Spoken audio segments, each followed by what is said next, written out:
지난달 지각 장마가 짧게 끝나고 이른 무더위가 기승을 부리고 있습니다. 여름이 시작되는 6월 말경 반려동물 열사병에 관한 썰을 풀었는데요. 오늘은 그 열사병에 관해서 조금 더 썰을 풀어보려 합니다. 시원한 커피 한 잔 준비하셨나요? 안 들려요? 덥다잖아요. 지금 시작합니다.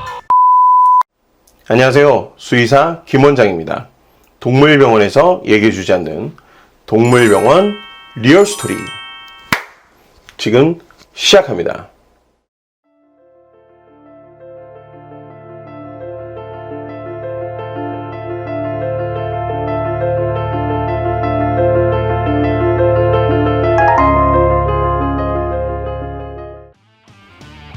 지난 열사병 영상을 돌아보면 열사병에 대한 설명과 응급조치 요령이나 열사병을 예방하는 방법들만 이야기했습니다.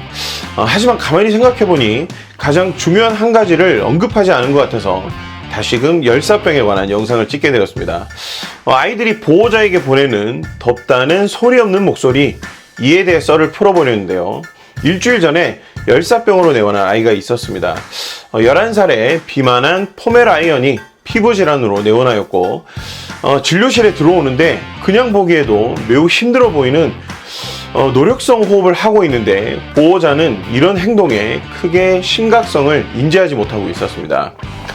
방사선 사진을 보시면 엄청난 호흡으로 인해 위내에 가스가 가득한 걸 볼 수 있죠. 거기에다 구강점막은 말라서 잇몸이 끈적하고 체온은 41도가 넘어가는 상태였습니다. 비만한 상태로 인해 평소에도 호흡을 거칠게 하고 또 그날은 매우 더운 날이라서 보호자는 그냥 더워서 평소보다 호흡이 거칠다고만 생각했고 별다른 조치는 취하지 않았다고 합니다.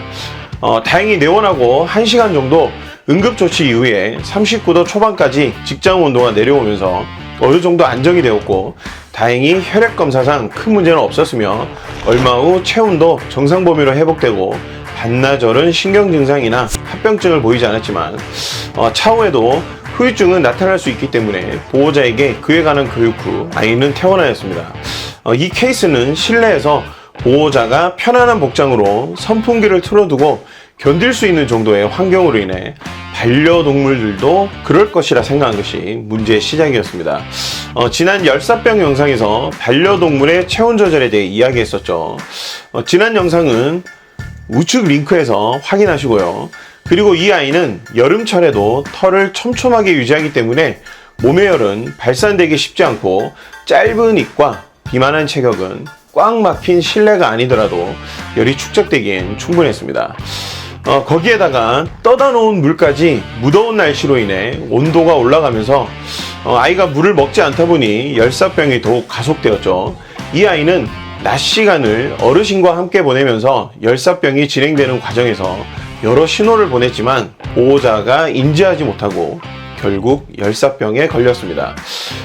사람은 편안한 복장으로 선풍기를 틀고 있으면 땀이 증발하면서 체표의 열을 가져가고 더위를 식혀주기 때문에 견딜만 하다고 느끼는 더위가 이런 기전을 가지고 있지 않는 반려동물들에게는 버티기 어려운 더위일 수 있다는 걸 인지해야 합니다.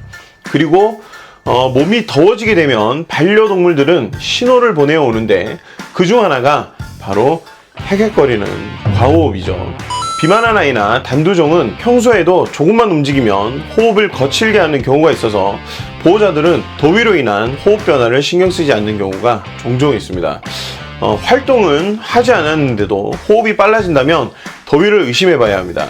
그리고 축 늘어지거나 누워있기만 하다가 시원한 곳을 찾아 여기저기 옮겨 다니면서 경우에 따라서는 물을 과도하게 먹기도 하고 더운 날씨로 인해 물이 미지근해지면 물 앞을 서성이면서 먹지 않기도 하는데 이럴 때 시원한 물을 공급해보고 아이가 적극적으로 먹는다면 반려동물이 더위로 힘든 상태라는 걸 인지해야 합니다. 주로 막힌 공간이나 야외에서 열사병에 걸려오는 경우를 생각하지만 아파트 대단지 지역에서는 보호자와 함께 있는 공간에서 열사병에 걸려오는 케이스를 종종 볼 수 있습니다. 이런 경우는 대부분 아이들이 보내는 덥다는 신호를 보호자가 인지하지 못하고 본인의 기준에서만 판단을 했기 때문에 발생하는 문제입니다. 모든 경우는 아니겠지만 대체로 어린아이들이 있는 집에서는 더운 날 에어컨을 틀지만 보통 어르신들만 있는 집에서는 더위를 버티려는 경우를 종종 볼 수 있습니다. 사실 저희 어머니께서도 자녀들이 와야 에어컨을 틀지 혼자 계실 땐 잘 안 트시더라고요. 그러니 에어컨을 잘 틀지 않고 더위를 이겨내려는 집에서는 꼭 반려동물이 보내는 신호를 알아두시면 좋을 것 같습니다. 질병은 치료보다 예방이 우선입니다. 반려동물의 소리 없는 목소리를 들을 수 있다면 열사병은 예방할 수 있겠죠. 무더위에 반려동물의 건강과 여러분의 건강도 잘 챙기시기 바랍니다. 오늘 영상이 도움이 되셨다면 구독, 좋아요, 알림 설정까지 부탁드립니다. 여러분의 의견과 궁금증을 기다리고 있습니다. 댓글 역시 많이 부탁드리겠습니다. 그럼 저는 다음 시간에 또 다른 동물병원 리얼스토리로 다시 돌아오겠습니다.